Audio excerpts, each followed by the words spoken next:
Praise lord. దేవుడు ఈరోజు తన పరిశుద్ధ వాక్యం ద్వారా మనతో మాట్లాడడానికి వచ్చి సామెతల గ్రంథము 8వ అధ్యాయము 13వ వచనము ద్వారా దేవుడు ఈరోజు మనతో మాట్లాడుతున్నాడండి. ఆ వాక్యం ఏమి ఉన్నదంటే, యెహోవా యందు భయభక్తులు కలిగి ఉండుట చెడుతనమును అసహించుకొనుటయే.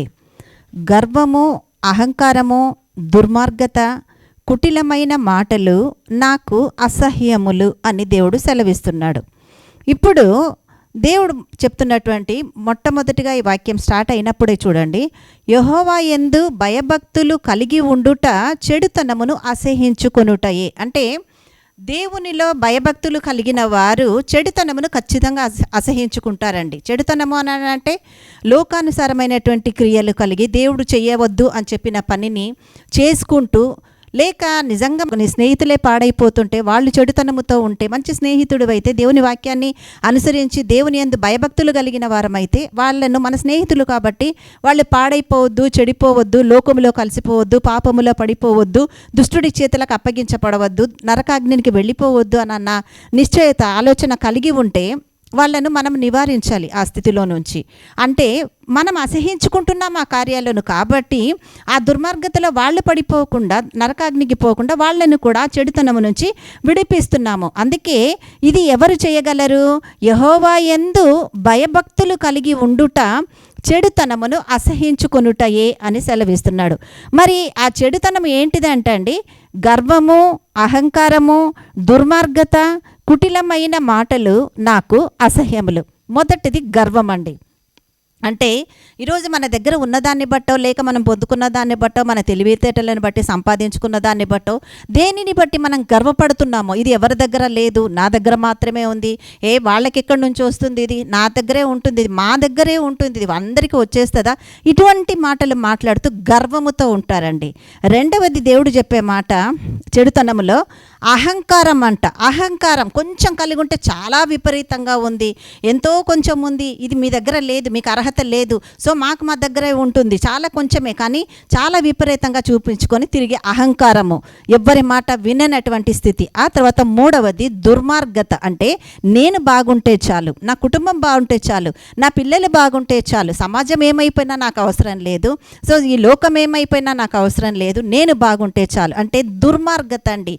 సెల్ఫిష్నెస్ అంటే స్వార్థముతో కూడినటువంటి దుర్మార్గత. ఆ తర్వాత కుటిలమైన మాటలు. నాలుగవది కుటిలమైన మాటలు. అంటే ఒక సామెత ఉంది కదండి, నోటితో మాట్లాడుతూ నొసటితో వెక్కిరిస్తారంట కొంతమంది.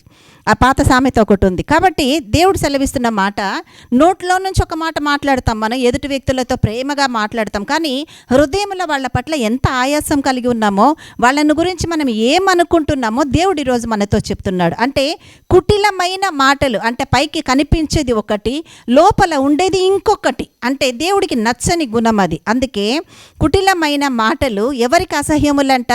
దేవునికి అసహ్యమైంది. నువ్వు దేవుని బిడ్డవైతే, దేవుని కుమారుడవైతే, దేవుని కుమార్తెవైతే నీ పరిస్థితి ఎలా ఉంది ఈరోజు?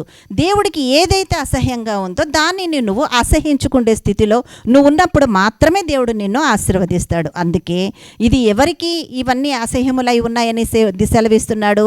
మన పరలోక తండ్రికి అసహ్యమై ఉన్నవి మనము కూడా ఆ చెడుతనమును విసర్జించాలి అని అంటే మనం ఏమై ఉండాలి? నిజంగా మనం దేవునిలో భయభక్తులు కలిగి ఉన్న దేవుని బిడ్డలమైతే యెహోవా యందు భయభక్తులు కలిగి ఉండుట చెడుతనమును అసహించుకొనుటయే.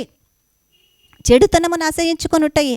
సో మన పక్క వాళ్ళు బాధపడుతున్నా, మన బంధువులు బాధపడుతున్నా, లేక వాళ్ళకి ఏదైనా అవసరత వచ్చినా, ఇంకేదైనా అవసరం వచ్చినా, హెల్ప్ కావాల్సి ఉన్నా, సో మన చేతనైనంత వరకు వాళ్ళకి తోడై ఉండి సహాయం చేయాలి దేవుని బిడ్డలమైతే. కానీ వాళ్ళే బాధలో ఉంటారు, వాళ్ళే ఇబ్బందిలో ఉంటారు, వాళ్ళే కృంగిన స్థితిలో ఉంటారు. పైనుంచి నేను వెళ్ళి ఇంకా కొంచెం కారం చల్లినట్టు నేను మాట్లాడతా, ఇంకా అసలు ఆ పరిస్థితే ఉండదు అక్కడ. కానీ ఆ పరిస్థితుల్లో ఏం మాట్లాడుతున్నాను, ఏం చేస్తున్నాను అన్న విచక్షణ కూడా కోల్పోయి మనం మాట్లాడే పరిస్థితుల్లో ఉంటే ఎంత అసహ్యం అండి అది. దేవుడు అంటున్నాడు, చెడుతనమును అసహించుకునే స్థితిలో నువ్వు ఉన్నావా? అదే నా యందు భయభక్తులు కలిగి ఉంటే అదే చేస్తారు. నువ్వు ఏమేమి విడిచిపెట్టాలి? గర్వము నాకు నచ్చదు, అహంకారము నచ్చదు, దుర్మార్గత నచ్చదు, కుటిలమైన మాటలు నాకు నచ్చనివి, అసహ్యములైనవి. సో నిజంగా నువ్వు దేవుని నా కుమారుడవైతే ఇవన్నీ కూడా నువ్వు విడిచిపెట్టి అసహించుకోవాలి. అంటే నా యందు భయభక్తులు కలిగి నువ్వు ముందుకు కొనసాగాలని దేవుడు దేవుడు రోజు మనతో మాట్లాడుతున్నాడు. కాబట్టి ఎవరు ధన్యులై ఉన్నారండి? దేవునిలో భయభక్తులు కలిగిన వారు ధన్యులై ఉన్నారంటున్నాడు. ఇటు కృప దేవుడి వాక్యము ద్వారా మనకు అనుగ్రహించి మనల్ని వాక్యముతో ఆశీర్వదించి మనల్ని నడిపించును గాక. Amen, amen, amen.